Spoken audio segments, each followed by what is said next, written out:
UGC की एक guideline आई और उसके बाद में वो चीजें लगातार चर्चा में बनी हुई हैं।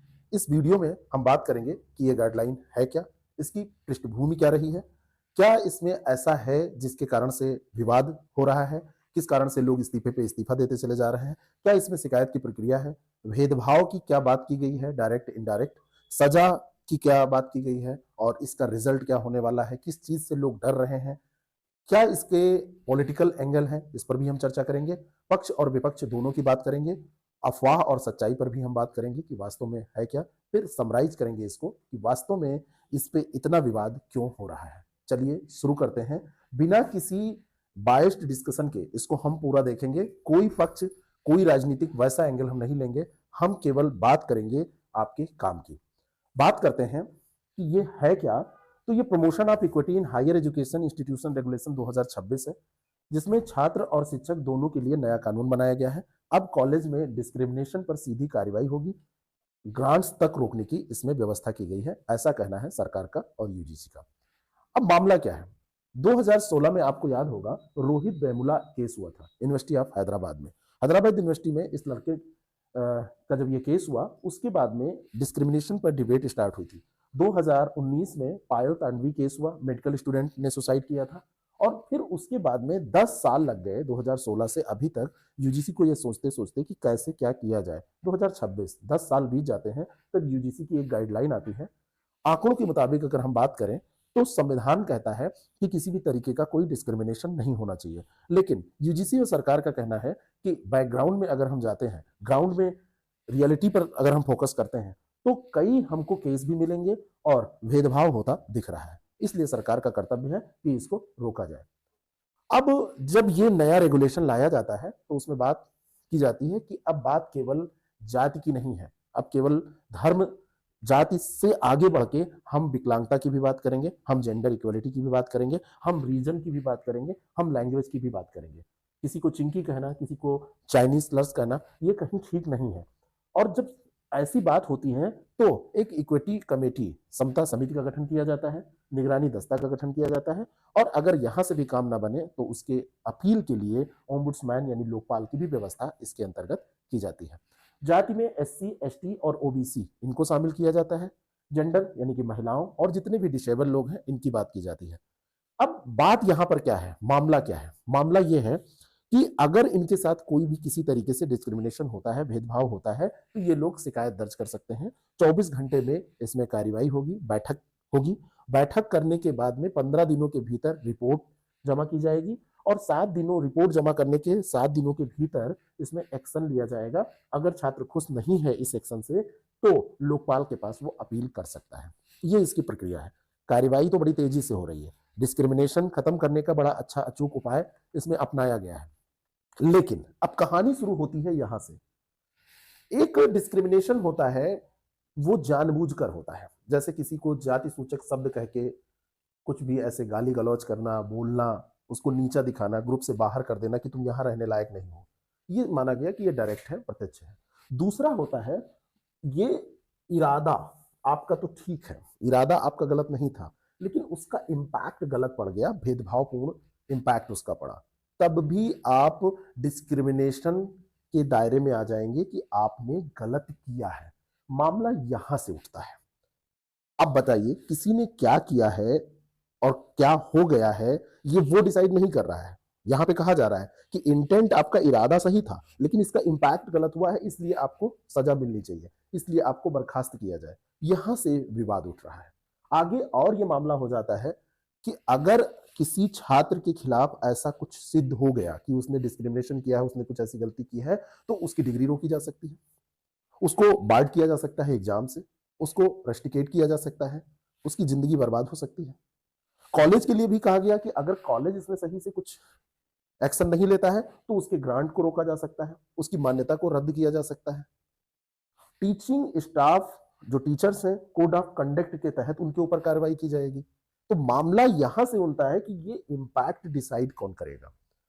कि इंटेंट तो गलत नहीं है, आपका इरादा गलत नहीं है, लेकिन इंपैक्ट गलत पड़ा है और इसको डिसाइड कौन करेगा। तो इसको डिसाइड करने की जब बारी आई तब इसमें बात की गई कि इसमें एक मतलब कमेटी गठित की जाएगी और उस कमेटी में जो लोग होंगे वो 10 लोग होंगे, SC ST OBC होंगे, उसमें ST होंगे, SC होंगे और OBC होंगे, इनके मेंबर्स होंगे, महिलाएं होंगी और अन्य सदस्य मतलब भी शामिल है इसमें, इस तरीके से 10। लेकिन इसमें कोई भी ऐसा व्यक्ति नहीं है जो जनरल हो।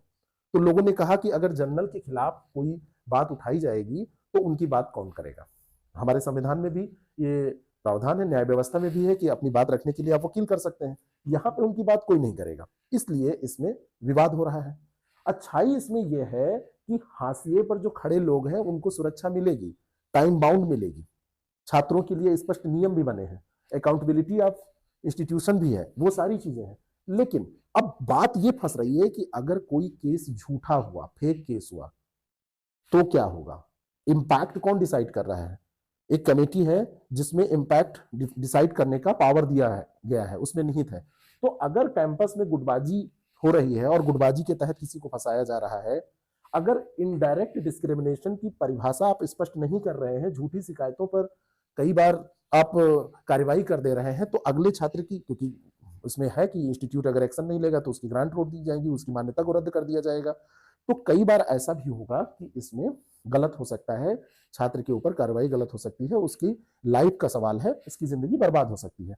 तो इसको लेके इसमें चिंता है। दूसरा, अगर पॉलिटिकल एंगल से इसको देखें तो 2016 से 26 आ गया, 10 साल लग गए, और 10 साल लगने के बाद अभी क्यों ऐसा हो रहा है।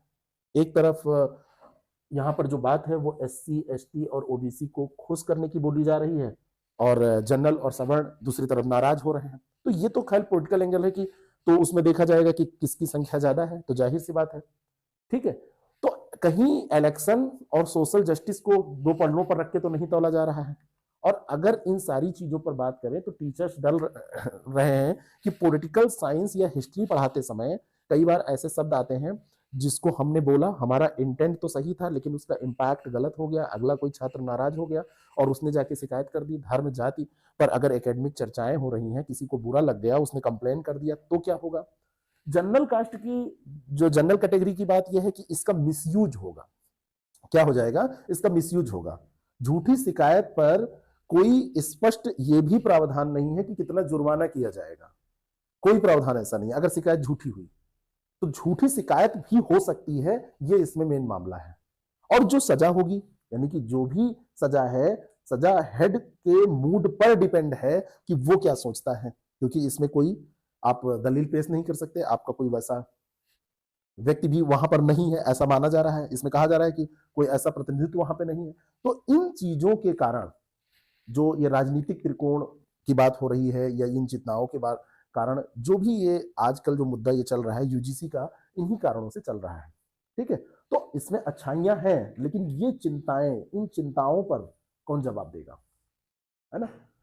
कई लोग कह रहे हैं कि ये कानून सिर्फ सवर्णों के खिलाफ है, तो ऐसा डायरेक्टली तो नहीं कहा जा सकता कि ये केवल सवर्णों के खिलाफ बनाया गया है, लेकिन इतना जरूर इसमें है कि अगर कहीं कोई झूठा केस हुआ तो क्या होगा, है ना। भाई ये रीजन की भी बात करता है, विकलांगता की भी बात करता है, उसके भेदभाव को रोकने की बात करता है। कमेटी में अगर बात की जाए कि एक पक्ष के ही लोग हैं, तो कमेटी में 10 सदस्य मैंने आपको बताया, लेकिन स्पष्ट तौर पर कोई सवर्ण सदस्य की बात इसमें नहीं की गई है। और ये लागू जो हो रहा है वो छात्रों पर और छात्रों के साथ साथ स्टाफ पर भी लागू हो रहा है, टीचर्स पे भी लागू हो रहा है। तो गोल तो इसका बड़ा बढ़िया है, जीरो डिस्क्रिमिनेशन, जीरो टॉलरेंस, है ना। एक्शन की स्पीड भी बहुत अच्छी है, 30 दिन में सारा कुछ हो जाएगा। लेकिन मिसयूज और पॉलिटाइजेशन, है ना, इसका अगर ये इसके राजनीतिकरण किया गया, मिसयूज किया गया, तब क्या होगा, ये सबसे बड़ी समस्या है। पावर इतनी दी गई है कि वो कॉलेज का ग्रांट रोक दें, इतनी पावर है इसमें। कॉलेज का ग्रांट रोका जाना इतना आसान काम नहीं है ना। तो इंटेंट तो इसका नेक है, नोबल इंटेंट है, लेकिन इंप्लीमेंटेशन में अगर सावधानी नहीं बरती गई तो इम्प्लीमेंट अगर गलत हो गया तो किसी को फंसाया भी जा सकता है। बहुत सारे हमारे कानून ऐसे हैं जिनको आप देखेंगे कि उसमें लोग फंस जाते हैं, जिंदगी उनकी बर्बाद हो जाती है। दहेज वाले कानून के में भी आप देखिए बहुत सारा कुछ ऐसा हो जाता है। कई कानून है, सारे कानून में ऐसा हो जाता है। तो इसलिए इसका विरोध चल रहा है। डिस्क्रिमिनेशन हटाना जरूरी है, लेकिन जब डिस्क्रिमिनेशन हटता है तो कोई एक पक्ष डर रहा है तो ये सही नहीं है। जब आप समता की बात करते हैं तो आप एक ऐसा कानून लेके आइए, ऐसा आप एक मिडिल मध्यम मार्ग अपनाइए जहां पर पूरा जो ये कैंपस है वो राजनीति का अखाड़ा ना बने, झूठी शिकायतों पर भी सख्त सजा हो। अगर झूठी शिकायत है तो उसके लिए स्पेशल प्रोविजन इसमें क्यों नहीं किया, उसमें स्पष्ट तौर पर कुछ क्यों नहीं कहा गया, ये इसका उद्देश्य है।